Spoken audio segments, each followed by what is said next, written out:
So you're probably wondering, why do I have all these bottles out again? No, it's not for another Stagg Jr Madness. Even though I would love to revisit that with the winner of Stagg Madness Jr. and the new releases of Stagg. If you'd like to see that, let me know in the comments below.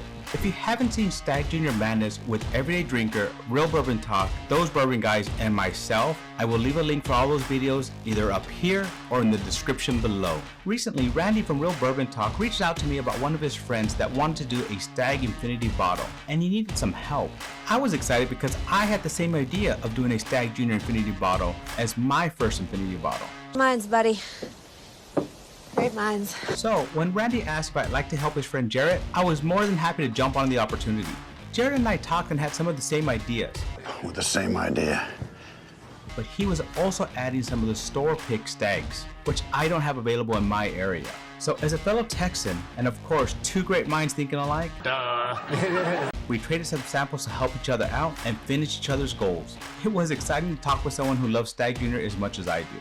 So today, I will be starting my first Infinity bottle. To infinity and beyond! I have never done one before, but I've seen a few other videos on Infinity bottles, especially a few from my drinking buddy. He has a small series about starting and doing Infinity bottles. He put some great concepts together on how to make and start an Infinity bottle. If you have not seen his videos, I'll leave a link to his videos below. Now he had a few great ideas, but one of the ones I really liked was when you start an Infinity bottle, make sure you use a bottle that is full and not just at the tail end where it's almost empty. And he also mentioned that you want to keep your Infinity bottle kind of full and not try to go below the neck. And the reason is to help prevent oxidation. So with some of his ideas in mind, I decided I wanted to start an Infinity bottle. So now, I have known that I wanted to do a Stagg Infinity bottle for quite a while. So when traveling with my family on vacation, I picked up a special decanter. We traveled through an island and stopped in Waterford Crystal, and I picked up this one here just for the occasion. Now, it holds approximately 25 ounces, and originally I wanted to do between 1.5 to 2 ounces of each of these, but this decanter won't allow me to do that. So I decided to start with 1 ounce each. However, I've been having this idea cross my mind, and I want your help to help me decide. So, with my first Infinity bottle, should I only do batches 1 through 17 so I only do Stagg Jr? Do it. Or should I continue and also add the new ones where they remove the Junior and just have it as Stagg? I keep contemplating that and can't decide on my own, so leave in the comments below what you think. Should I do batches only 1 through 17 for this? Or should I also add the newest releases of Stagg?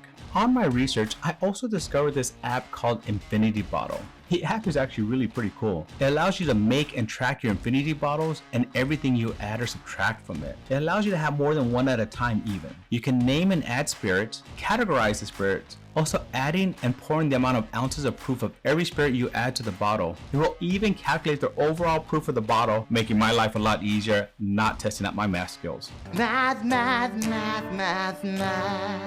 So let's get started.